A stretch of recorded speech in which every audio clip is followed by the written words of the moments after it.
let's get into it. In this add-on, I've added 8 new ores to the game. You've got ruby, aluminium, cobalt, uranium, tin, amethyst, onyx, fossil, and destabilized obsidian. So each ore drops and does different things, so we'll just go through each things the ore can make. So the ruby can make ruby armor, which looks like that, a ruby sword, which also looks like that, a pickaxe, axe, shovel, hoe, a summoning staff. You can also make it in block form, and there are deep slate versions as well. Yep, aluminium. Aluminium can be made into a block, reinforced glass, block breaker, shield staff, and amethyst gem.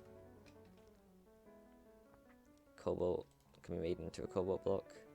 Every staff in the game, it drops cobalt dust, which has to be smelted. You can make it into a battery and an enhanced nether star as well. Uranium, well, battery and nuclear TNT. That's pretty much all its use. Tin makes instant quarries, bronze, and cobblestone generators. I'll go through all of this later in the video. Amethyst is just another tool set, pretty much. Onyx, another tool set, and a lightning staff. Don't mind that. Yep.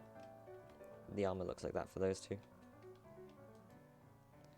These are the this is what can be dropped out of fossil ore, which looks like this. This is a gabbro. It can be made into polished gabbro, and that's all its uses. Or smooth gabbro, sorry.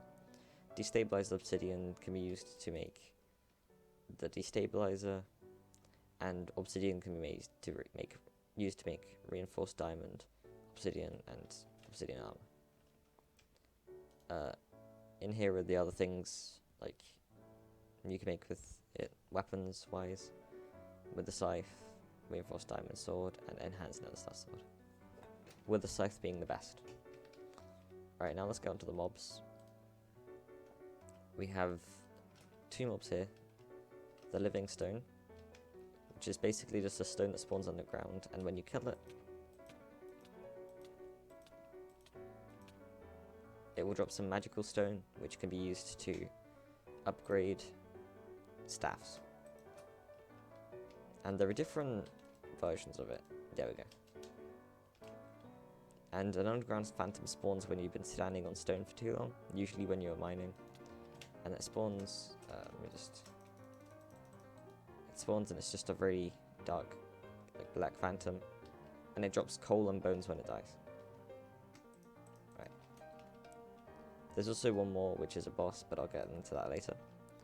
Alright, 2 things that can be made with aluminium.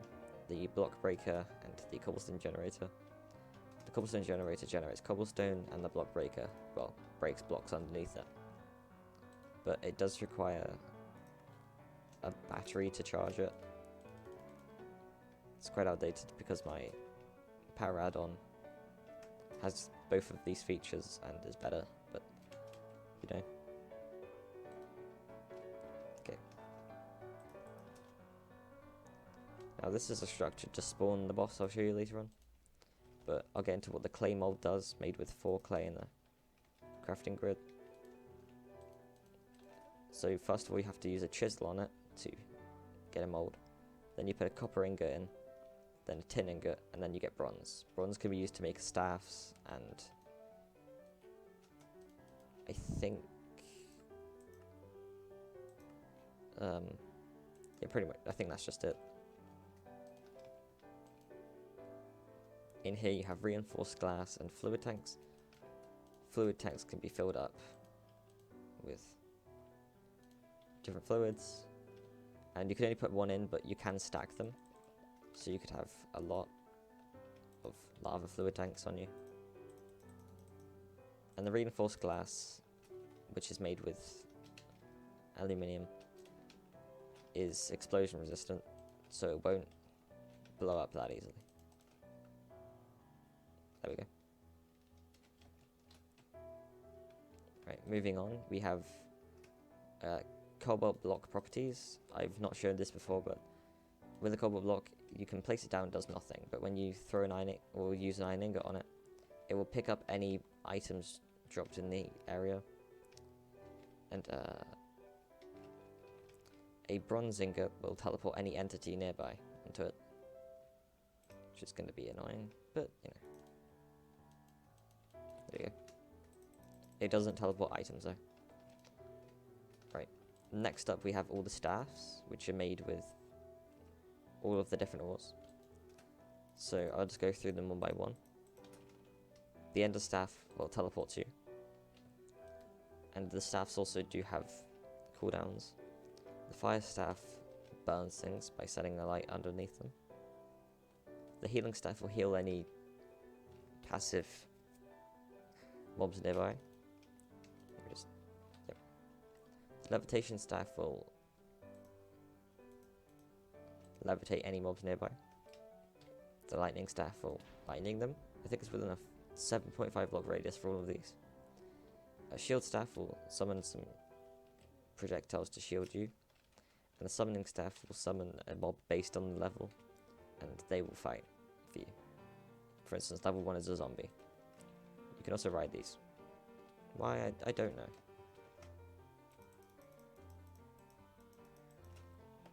Right. And finally, I swear I've missed something out, but I probably haven't. We have these 3 items. Instant quarry mines within a 10 by 10 by 10 radius around you. So you can easily find ores.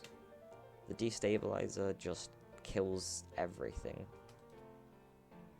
It will also kill yourself, so not the best item, but it's very expensive to make. And I'll leave the nuclear TNT till later. But for now I'll show you the boss. It's the Pig King. And it can be summoned with these things and with a pig skull, which can be found in the structures sometimes. But I'm just gonna summon it like this. Here's the Pig King. The Pig King will summon all pigs to be angry and will summon angry pigs to fight you. And will summon lightning, which has different abilities. Oh, yep, and it also flies. I'm gonna wait for it to get into range mode. So it starts shooting. Yep, there we go. And it has, I think, 300 health or something around that. But it's got a lot of health. So it's not easy to fight. But I'm in creative mode and using the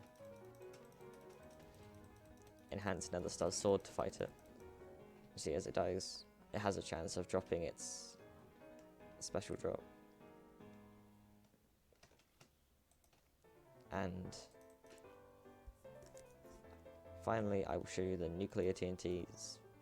See it light it. It's now on. Might want to move back. It has an explosion power of 1000 times normal TNT. And it takes 10 seconds to explode. This will most likely lag your game out.